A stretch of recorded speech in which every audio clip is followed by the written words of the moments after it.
দক্ষিণ ও মধ্য এশিয়া বিষয়ক মার্কিন সহকারী পররাষ্ট্রমন্ত্রী এস পল কাপুর সফরের দ্বিতীয় দিনে একাধিক রাজনৈতিক দলের প্রতিনিধি দল ও বিভিন্ন দেশের রাষ্ট্রদূতের সাথে বৈঠকে অংশ নেন।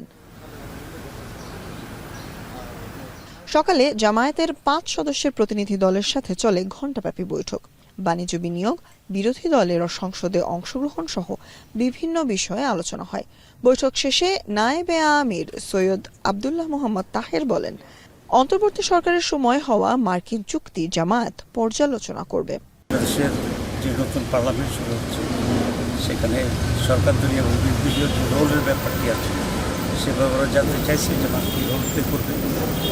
আমরা বলেছি জামাত কনস্ট্রাকটিভ কিন্তু খুব ভাইব্রেন্ট এবং স্ট্রং রোল আমরা প্লে করব, যেখানে বাংলাদেশের ইন্টারেস্ট বা জনগণের ইন্টারেস্টের বাইরে থাকে, এটাকে আমরা প্রকাশ করি।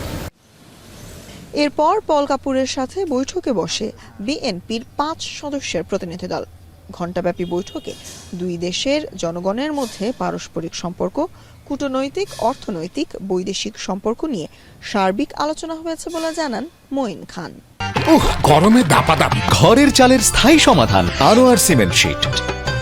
আজকে আমরা যে বিষয়গুলো নিয়ে আলোচনা করেছি সেগুলো মূলত দুটি দেশের জনগণের মধ্যে পারস্পরিক যে সম্পর্ক, সে সম্পর্কের বিষয়গুলো এবং ভবিষ্যৎ যে সরকার, সে সরকারের যে নীতিমালার বিষয়গুলো।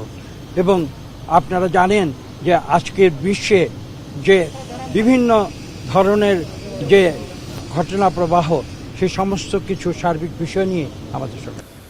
এদিকে দুপুরে জিয়া উদ্যানে শহীদ রাষ্ট্রপতি জিয়াউর রহমান ও বেগম খালেদা জিয়ার সমাধিস্থলে শ্রদ্ধা নিবেদন করেন মার্কিন সহকারী পররাষ্ট্রমন্ত্রী পল কাপুর। সুলতানা স্বর্ণা, এখন ঢাকা।